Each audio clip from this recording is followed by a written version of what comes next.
So you really, I mean, you're making the assumption now that the Chinese Communist Party is basically infiltrating U.S. government, U.S. Department of Justice, FBI. Obviously, they're in colleges, lots of money floating around. Just based on the research you've done, Nicole, and I know you're very, very well educated here in this.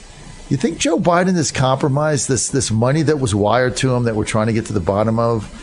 Just what do you think is the genesis of that? And do you think that has any influence over any of what's happening?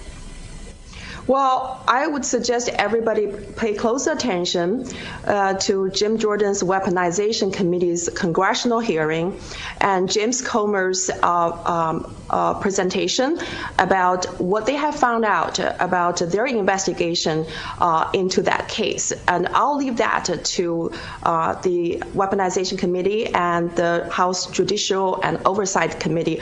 What I want to say that the CCP's plan to corrupt the U.S.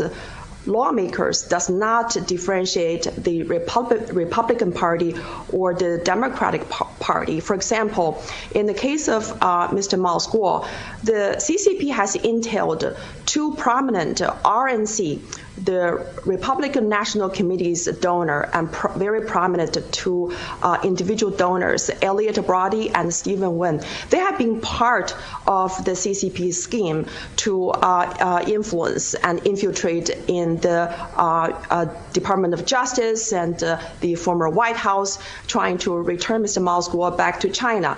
And just pay close attention to Pras Michel's trial currently going on in Washington, D.C.